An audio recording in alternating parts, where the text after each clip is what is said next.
Le silence, parfois, il pèse plus lourd que 1000 cris. Elle n'a pas répondu quand on l'a insultée, pas un mot quand on l'a menacée, pas une plainte quand on a inventé de fausses accusations contre elle. Mais, quand elle a prononcé son vrai nom, toute la pièce s'est figée. En une seconde, les rires ont cessé, les voix se sont éteintes. Car cette femme que tout le monde croyait fragile n'était pas une inconnue.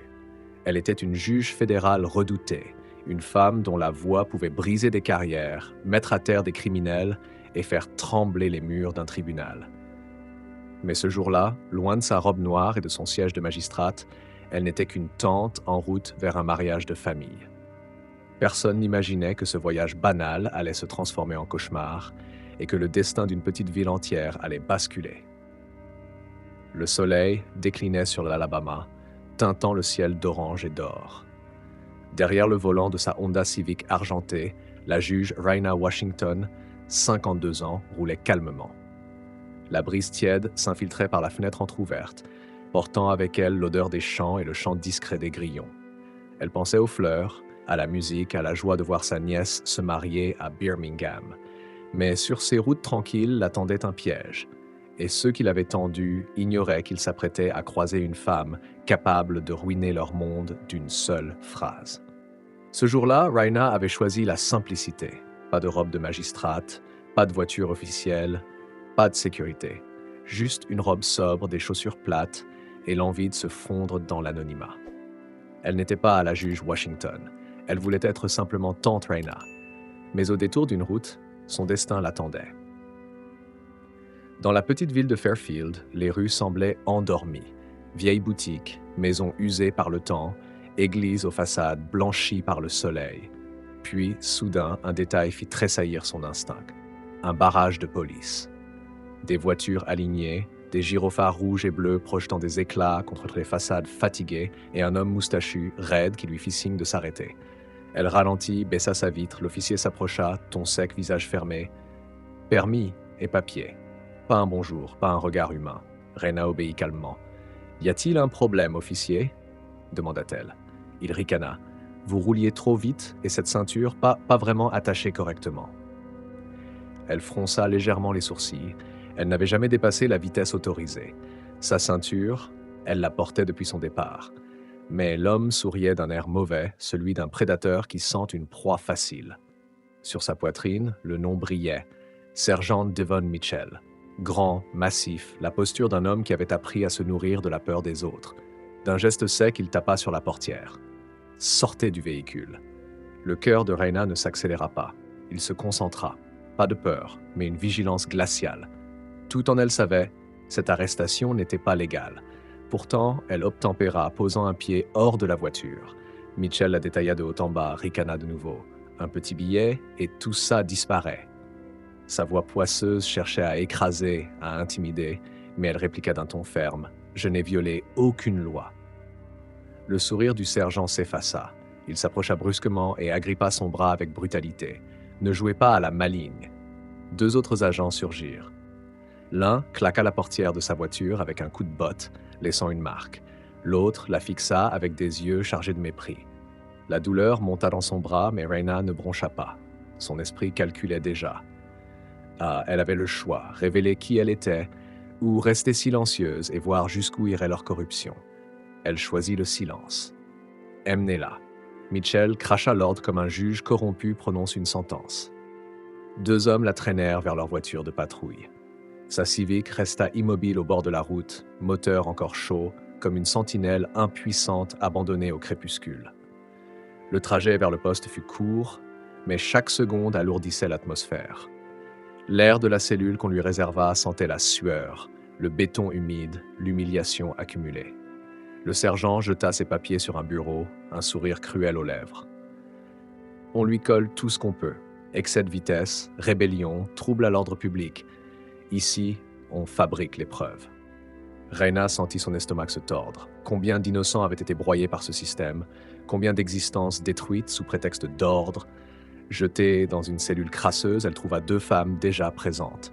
La plus jeune pleurait en silence, les joues striées de larmes. L'autre, plus âgée, fixait le sol, brisée, résignée. Le banc métallique était glacial, le silence lourd.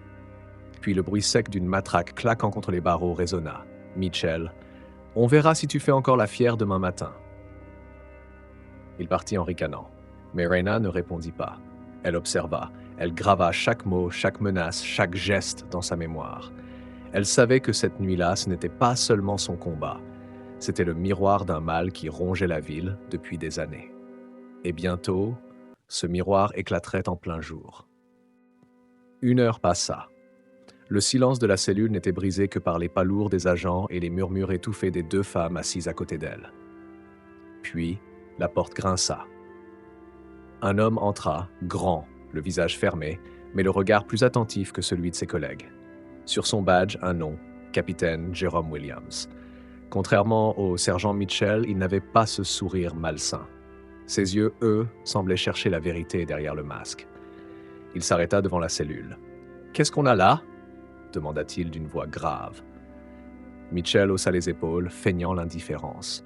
« Une femme arrogante qui croit pouvoir défier la loi. » Williams fronça les sourcils. Son instinct lui soufflait qu'il y avait plus ici qu'une simple arrestation.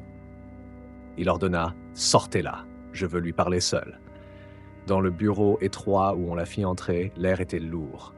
Williams s'adossa à son bureau, croisa les bras. « Vous n'êtes pas celle qu'il croit, » dit-il calmement. Reyna garda le silence. Ses yeux plongés dans les siens parlaient plus que des mots. Williams allait poursuivre, mais un grondement venu de l'extérieur le fit se figer. Des moteurs, plusieurs, puissants, coordonnés. Puis le claquement sec de portières, un bruit que tout policier reconnaît immédiatement. Pas des civils, pas des locaux.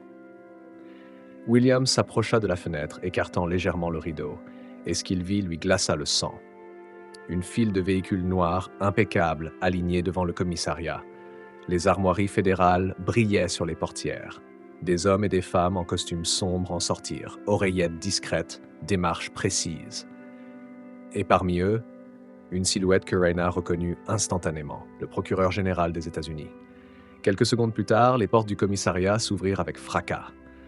Le procureur entra, son visage fermé comme un orage. Il parcourut du regard les dossiers posés sur le bureau, puis s'arrêta sur celui de Reyna.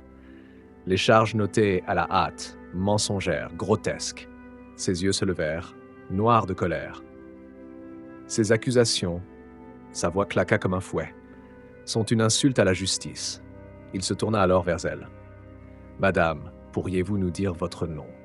Le silence se fit total. Chaque respiration semblait suspendue. Et c'est là que, pour la première fois depuis ce cauchemar, Reyna parla avec l'autorité d'une femme que rien ni personne ne pouvait intimider. L'honorable juge Reyna Washington, Cour fédérale de district, Alabama du Nord. Les mots tombèrent comme la foudre. Le sergent Mitchell, jusque-là arrogant, blêmit d'un seul coup. Les agents présents échangèrent des regards paniqués. Même le capitaine Williams redressa la tête, frappé par la révélation. Reyna avança d'un pas. Sa voix était posée, glaciale, sans trembler. « Sergent Mitchell, votre carrière s'achève ici. Vous êtes coupable de violation des droits civiques, de fausses arrestations et d'abus d'autorité. » Mitchell tenta de répliquer, la voix brisée. « Vous ne pouvez pas toucher à ma pension. J'ai déposé mes papiers il y a 3 jours. » Williams secoua lentement la tête. « Trop tard, sergent, votre démission n'entre en vigueur que dans 1 semaine.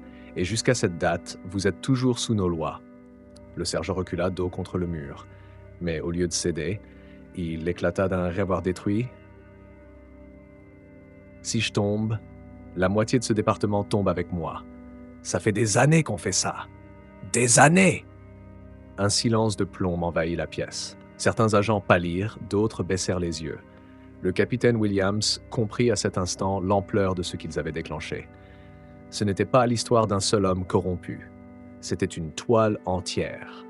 Un système enraciné depuis des années. Le procureur général échangea un regard avec Reyna. Tous deux savaient que la bataille ne faisait que commencer. Et désormais, il n'y aurait plus de retour en arrière. Le silence qui régnait dans le commissariat était presque irréel. Tous savaient que les prochains instants allaient décider de leur sort. Puis, brusquement, les portes s'ouvrirent de nouveau. Un homme grand, regard perçant, entra d'un pas ferme. Son badge l'annonçait clairement. FBI, agent spécial Davis.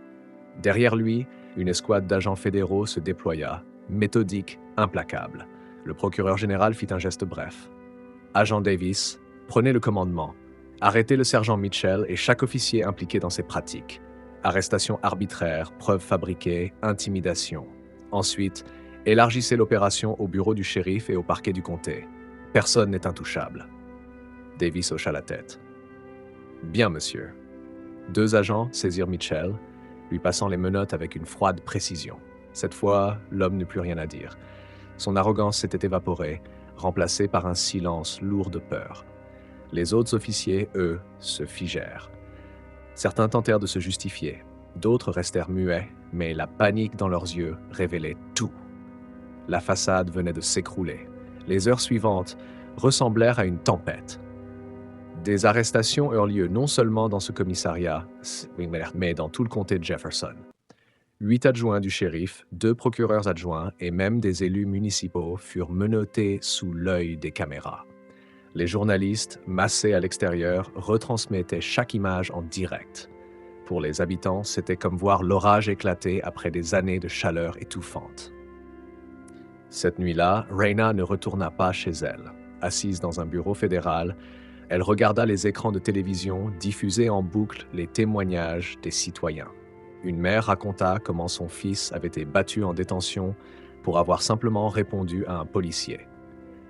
Un vieil homme expliqua qu'il avait perdu son commerce après avoir été faussement accusé, simplement parce qu'un agent voulait son terrain. Leur voix tremblait, mais pour la première fois, elle portait. Pour la première fois, elle comptait. Le procureur général entra, dossier à la main. « Juge Washington, vous avez fait plus que vous ne l'imaginez. Si vous aviez révélé votre identité dès le départ, nous n'aurions jamais eu ces preuves irréfutables. Grâce à votre silence, ce système a montré son vrai visage. » Rayna soutint son regard. « Ce n'est pas à propos de moi, c'est pour ceux qui n'ont jamais eu la force de se défendre. » Les jours suivants, le chaos se transforma en justice. Plus de 30 agents et responsables furent inculpés. Les tribunaux ouvrirent leurs portes aux plaintes restées trop longtemps enterrées. Des innocents furent libérés. L'air de Fairfield sembla soudain plus léger. Les habitants marchaient la tête haute comme libérés d'un joug invisible. Même le gouverneur d'Alabama prit la parole promettant des réformes et une nouvelle ère de transparence. L'affaire fit la une des grands journaux. Une juge fédérale piégée par hasard révèle un réseau de corruption policière. Plus de 30 arrestations. CNN, NBC, Fox News, tous relayèrent l'histoire. Le nom de Rayna Washington devint symbole d'une justice implacable mais humaine. 2 mois plus tard, elle put enfin assister au mariage de sa nièce. Dans l'église fleurie, au milieu des rires et des chants, elle souriait. Mais derrière ce sourire, une pensée la hantait. Elle revoyait les visages de la cellule, les larmes de cette jeune femme, la résignation de l'autre. Elle se souvenait des voix brisées des victimes qui avaient enfin trouvé écho. Ce mariage n'était pas qu'une célébration familiale. C'était la preuve que même au cœur de l'injustice, l'espérance pouvait renaître. De retour dans son bureau de juge quelques semaines plus tard, Rayna encadra un article de presse. Une juge dévoile l'ombre. Fairfield libéré du silence. Elle le posa sur son bureau, non comme un trophée, mais comme un rappel. Un rappel que le pouvoir n'a de sens que lorsqu'il est utilisé pour protéger les plus faibles. Elle le savait désormais avec une certitude absolue. Le vrai changement ne vient pas de ceux qui brandissent leur pouvoir, mais de ceux qui osent se tenir dans l'ombre aux côtés des sans-voix. Et pour les habitants de Fairfield, cette vérité avait tout changé.